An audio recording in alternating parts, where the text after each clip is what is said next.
You're listening to Do That Well with your hosts, Brenda Brown and Karen Thrall, a podcast about real experiences and how to turn them into life lessons. Unscripted, honest, funny, genuine, and passionate. A series of conversations where we explore every aspect of human interaction and provoke each other to do life well. And I am going to start us off today. We are going to talk about emotional eating. And it's something I've wanted to do for a long time, but it's such a big topic. It's like, well, how do we tackle this topic? And what message do we want to convey and why do we even want to do it? And I guess with the winter, and we did the winter blues episode, and so I think, well, emotional eating during the winter months is something common. Emotional eating is a lot more common, and I think it doesn't get talked about enough. So I thought, well, at least what we could do is maybe just share some thoughts on it and get the conversation going. And for people listening, that's maybe this is a topic that you could talk with your friends about. And do you have friends that would love to talk about emotional eating, but maybe they feel shame? Or maybe they just don't know how to bring up the conversation. So, what I thought we could do, Psychology Today had a really great quiz, and so I did it, and I went over, and I just want to highlight some of the questions that you and I, Brenda, could maybe talk about, because some of them are quite intense, and we're not psychologists, so we can't delve into it to that much depth. What we could do though is we could put the Psychology Today link in the blurb, so that those who really want to delve into it and go, okay, is this something I should be worried about for my life? Is this something I should be worried about for my friend's life? How big is this? Is it a really important topic? Is it just a small topic? Is it seasonal? Is it every day? Like where am I with this? And so at least we're opening up the conversation. Yes. And I appreciate that you brought this particular topic to the table, Karen. I think it is a really nice thing for us to talk about after we just talked about listening to your body, because I do think that there's a big component of that, like listening to your body when it comes to eating and Yes, emotional yes, eating and yes. listening in that way. And then I also will say that in the prep for this episode, I all of a sudden realized that I probably do eat emotionally to a certain extent.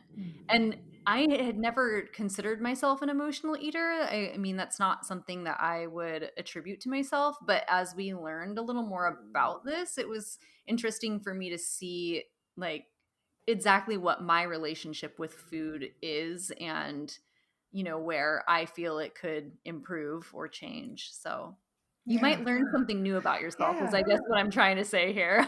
Yeah, where are you at? Is this something you're really concerned about for yourself, or is it a pattern? Is it a lifestyle? Were you raised this way? Like, and do you want it? Right. So, okay, so what we'll do is I drew some questions from the quiz, and we're just gonna start easy. And for people listening, maybe you could rate yourself like 1 to 5 or something like that, on, or yes, a little bit, a lot, not at all, whatever. So the first one, it says, when you hear the word food, which of the following words best describe the associations you make and your related feelings? Okay. So, and the words that they gave us were, I feel guilt. So if you think of the word food, do you feel guilt? Do you feel anger? Interesting. I thought that was really interesting. Hmm. Do you feel threat? Do you feel pleasure? Do you feel comfort? Do you feel it's a necessity, a basic need? Do you feel excitement? Do you feel experimentation? Do you feel fear? Do you feel temptation, or none of the above? I feel nothing. So when I saw this question, I went, wow, there are people who feel fear when Mhm. they associate themselves with food. Maybe it's not enough food. Maybe there's a scarcity thing where the way you were raised, there was never enough. And so now you you never want to have that happen to you again, so you create a fear around it. If it's threat, where you feel threatened as a resource, that is a resource and you feel threat when food isn't present or when there's whatever. So the first thing I thought is we could just talk about the some of the emotions that some people experience around food. Who knew? Like, who knew that some of these emotions were really, and the things we got to remember, this is normal. So if you listening feel guilty when you think of food, you're not alone. Like, this is common, that there's millions of people who can identify with you. Why guilt? Right. So I want to throw that at you, Brenda. With this list, did you have any thoughts about it? Well, I think with this particular one, the first thing that really jumps out at me, as you kind of mentioned a moment ago, is just how many emotions are on this list. I Right. mean, they're almost all emotions: guilt, anger, threat, pleasure, comfort, excitement, fear, temptation. Like, those are all emotions. And then there's the Mm, one that's necessity, basic need. And when for me, when I think of food, if I'm not thinking of like a particular food, if I just think of the abstract word food, I do just think necessity, basic need. Like, that's where my brain goes. mm, But I think it was really eye-opening for me to see how many different emotions were listed, mm, because that mm, indicates to me that many people likely have an emotional feeling that comes up mm, with the word food versus just none of the above, I feel nothing, or necessity, basic need. And I guess necessity and basic need it's still a bit emotional in a way, but mm. And I thought interesting, I never crossed my mind when I've associated emotional eating. I didn't think experimentation, excitement, and pleasure, but those are emotions. So right. you think about, like, how you'll joke about your happy dance when you have chocolate. Yeah, But I didn't know that when it's a delightful emotion, it's considered an emotion. still emotion, And right, to just see food as a basic need, I don't think I don't singularly think food as a basic need. I don't have that's not my only, or that I feel nothing. If we have a big dinner together and the smells are amazing and we're just, like, I'm, my happy tank is going off. So I just thought it was really interesting that it's emotion, period. So that's why we gotta lift the shame off of it, because it's a melting pot of emotion. right. And maybe if you're feeling negative emotions, how do you transform them and reclaim the emotions of pleasure, or how to change one negative emotion into a positive emotion? So okay, so I'm going to keep going. So I'm going to ask a scenario. Here's some scenarios. These are interesting. So here's the scenario number one. You are waiting for the results of some medical tests, and your doctor said that he would call today to let you know the results. You are feeling very nervous and on edge. What would you do while waiting for the call? So busy yourself around the house doing odd jobs, read a book, watch TV, invite a friend over to chat and wait with you, give in to your urges and snack your way through the wait, fight your urges and stay away from the kitchen, engage in a hobby such as knitting, woodworking, etc. So in this scenario, when you're waiting and you have angst, what's your go-to? Is your go-to to it was straight to the kitchen? Is your go-to like, oh no, I can't go in the kitchen, like I gotta stay away from the, like, either or is your go-to to do something to fill the time, just do something to fill the time? So I thought that was interesting, that when you ask yourself, what do I do when I feel angst, what's my go-to? And if you go, oh man, I get the bag of chips out, then that now you have knowledge, now you have understanding, like, oh, I didn't know that when I'm anxious I just grab food.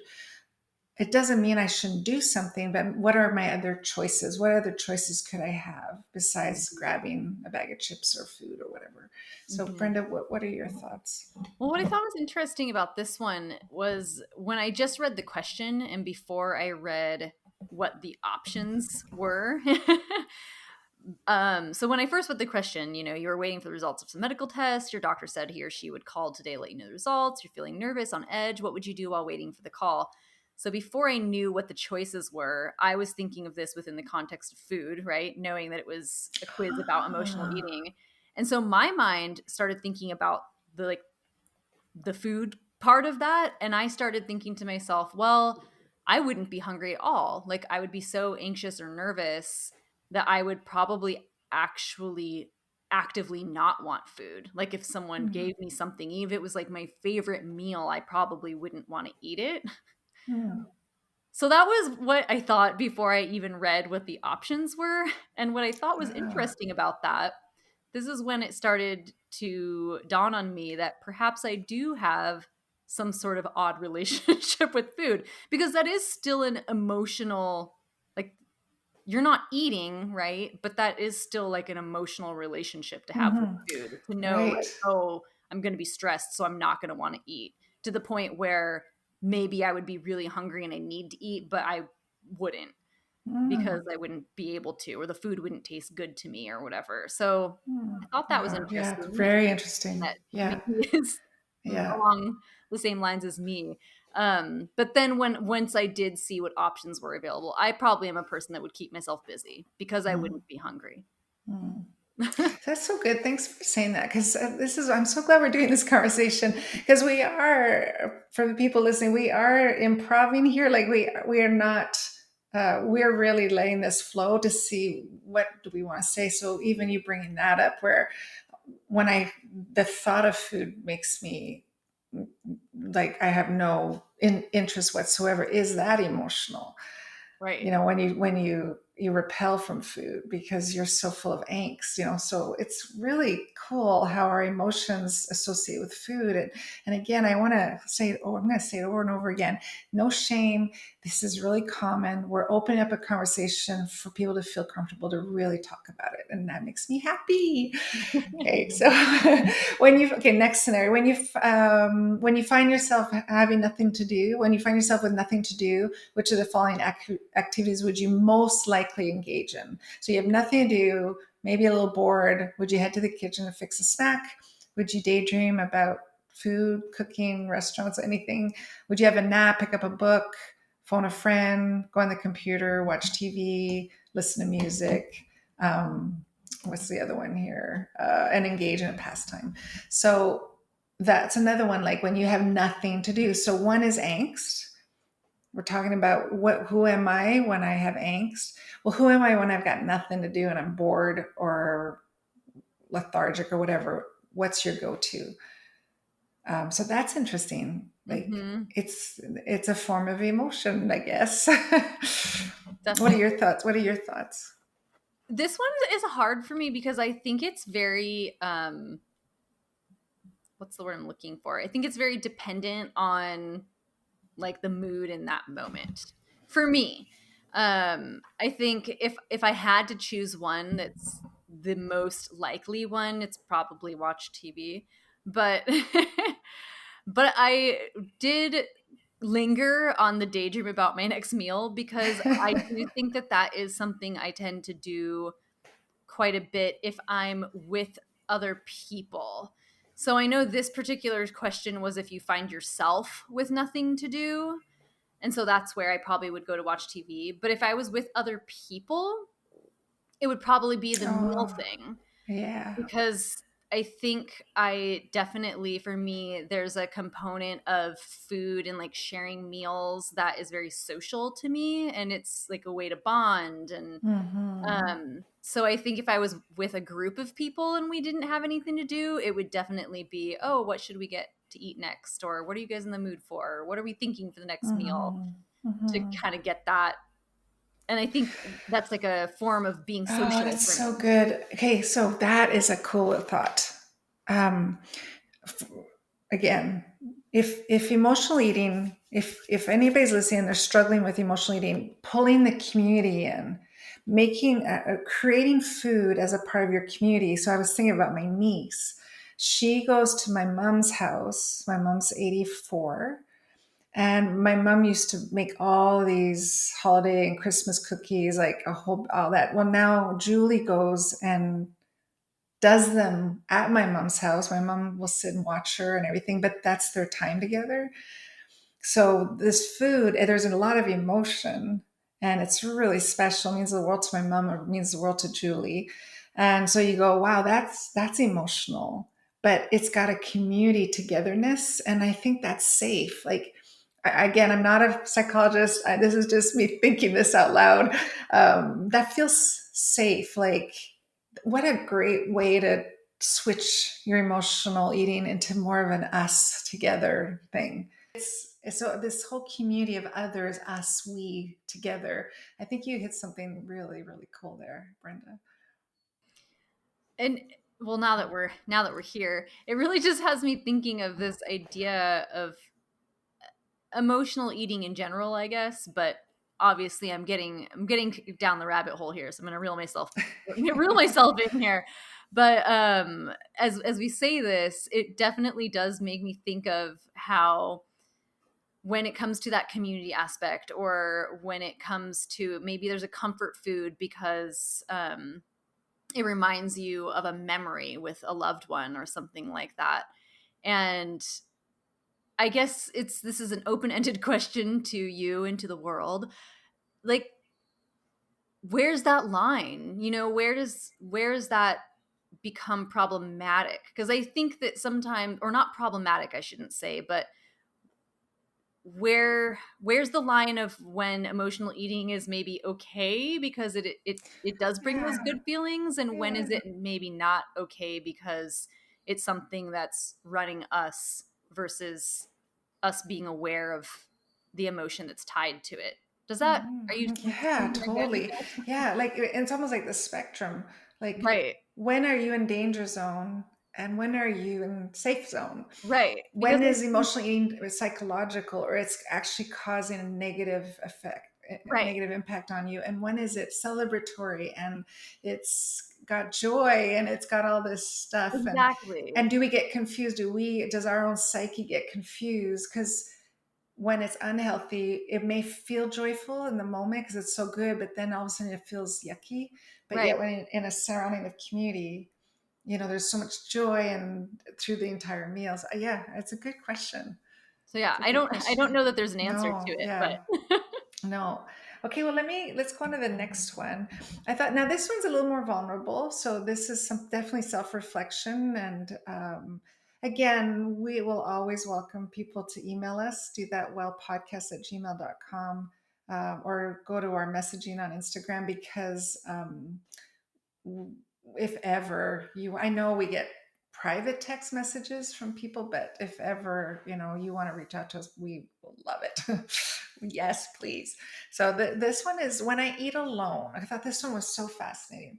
When I eat alone, it is typically because, now think of this, I am embarrassed by how much or what I eat. I thought that was really interesting, that there's people in this world who eat alone because they're embarrassed of how much they're eating or what they're eating, and so they keep it a secret. And it's like, oh, another reason is no one else is home, I live alone, or no one is available to grab a bite with me, so I'm just eating alone because I'm eating alone. The third one is, I prefer to eat alone that I can read, watch TV, or just think in peace. It's a preference. Four is, I am eating something that others don't like. And five is, I'm eating something that I don't want to share. So I'm not sharing this. This is mine. So I thought those are, who knew that there was reasons why we eat alone? Like, I think what's happening is it's making me think, mhm. like, do we even ask those questions? Why, when you eat alone, why do you eat Why alone? are you doing And, it? or Right. why do you never eat alone? Like, have you ever Mhm. thought of eating alone? Or like, so this is just really cool to see. And look at the emotional component. I am eating something I don't want to share. There's emotion there. I'm not Yeah. sharing this. I'm eating alone because I don't want to be threatened that you'll take it from me, Mhm. which goes Or the back to the embarrassed one. I'm embarrassed embarrassed one. by how much. Yeah. Yeah. I mean something that others don't like because I don't want to hear about it. Like, I don't want them complaining. This is I like it and I don't want to, so there's a little bit of emotion in all this. Mhm. Yeah. I think the Any, only one that doesn't really have emotion is no one else is home. I live Yeah. alone. There's no one Yeah. available.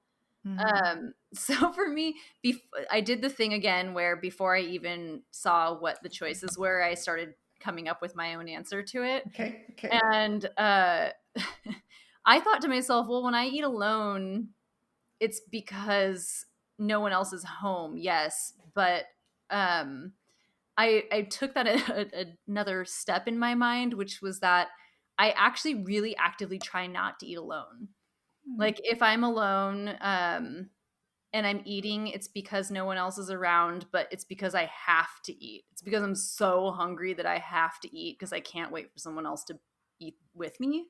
So again, this was another one where I Oh, started to be like, okay, so Brenda, you do have some emotion that's tied to your eating. It's just maybe not in the traditional sense of emotional eating. right. But Right. again, you see this social component with me. So Right. I think I that's think great. eating is a very social That's like awesome. act in Yeah. my life. Yeah, that was when working at Fluevog, I loved going to Montreal because our dinners would be 4 or 5 hours long at the restaurant. Because in Montreal, food is the reason you meet, you gather, and it's not. And in our typical English world, it's 90 minutes in and out. Like you're done your meal in 90 minutes. And so when Corey and I were recently back in Montreal, we went to dinner and it was 3.5 hours. We sat in this boutique kind of. French restaurant.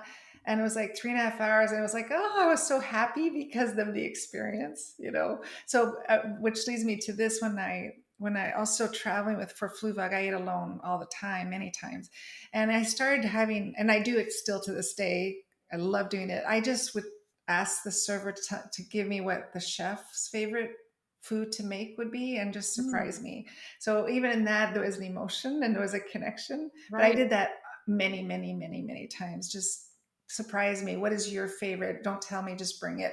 Or what's the chef's favorite? And one time I was in New York City and the chef came out and gave it to me and put it at the table. Yeah, that Fun. was really cool. That was really cool. Another thing that I think of really quickly with the eating alone is I kind of had some feelings about how I feel with the options that are given. So when I eat alone is typically because I'm embarrassed by how much or what I eat. No one else is home. I prefer to eat alone so I can read, watch TV. I'm eating alone. I'm eating something that others don't like. I'm eating something I don't want to share.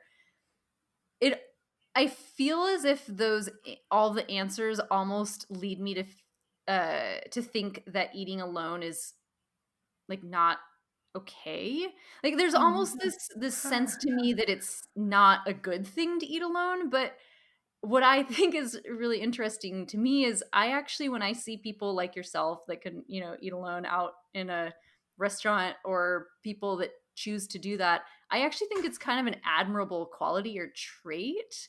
Um because I do think that there is like a strength in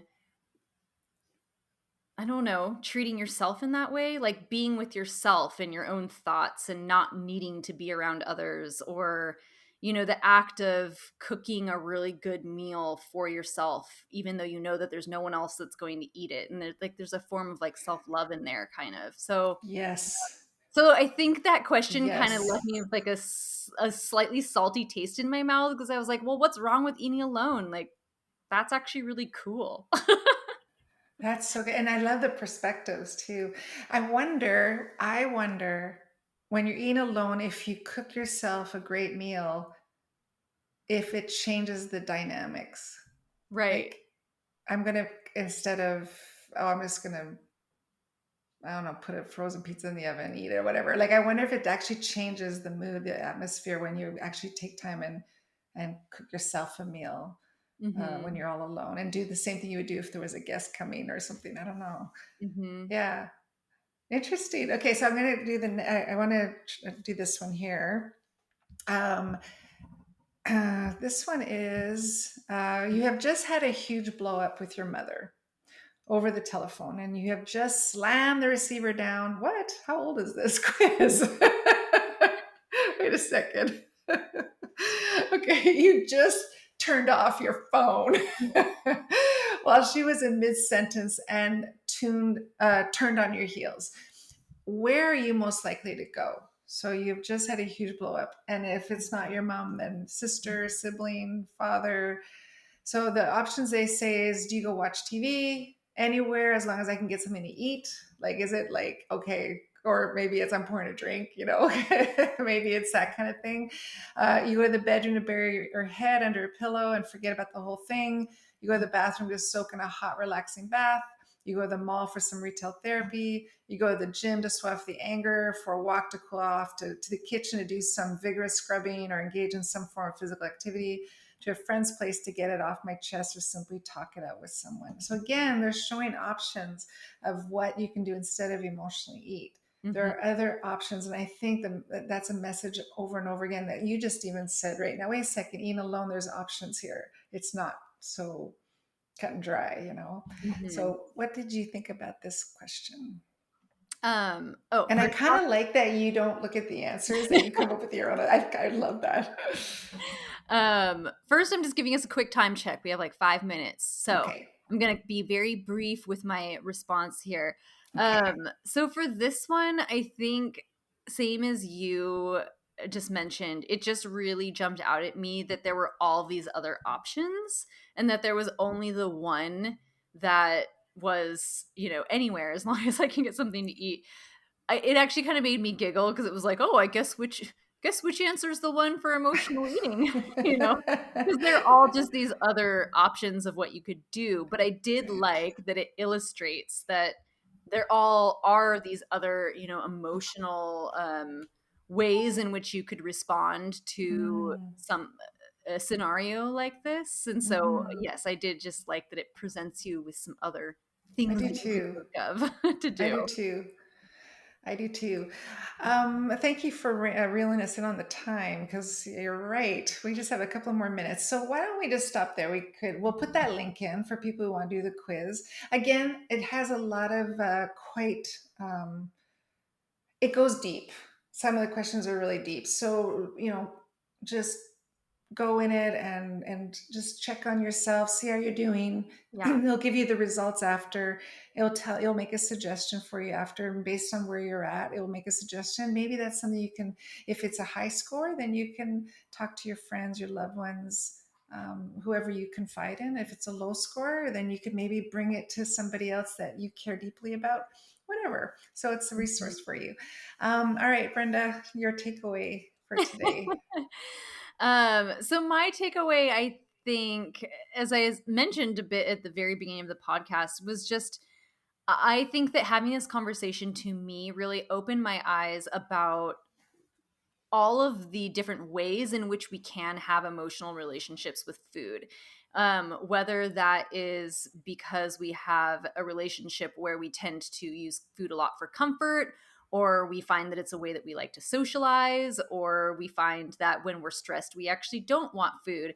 I think it just made me think about all these different ways that we can interact with food and got me really thinking about how I think for a lot of people in our society, food isn't just food. Like it's not just sustenance. We don't just go about our day like eating at, 9 a.m., 12 p.m., and 5 p.m. because those are the times that we eat our meal and it's, the same mac and cheese every day or what have you. It really just got me thinking about, yes, again, the relationships and how different food can mean different things to different people depending on the situation, depending on the time in life, and Mhm. just how complex it is, really, this relationship with food. Mhm. It's not It really is. something that we think of or talk about very much in our society. No. It just is the way it is. Or there's diet culture, and that's a whole Whole other topic. can of worms into itself. But there's Yeah. like not that much in between. And as we've discovered just in this small conversation we've had today, there is so much more beyond that. Even it's a Mhm. spectrum of this relationship that we can have, and I don't think it's so cut and dry.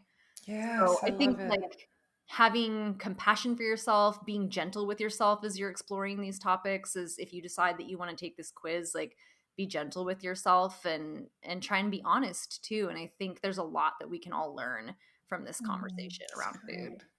That's so good. We're going to end on that. That was so good. That was a great close. Thank you for that. And everyone, thank you for listening. We appreciate it. And we look forward to next week where we're going to do a whole other topic. New topics, Woohoo! always. Thanks for listening. Bye. Bye.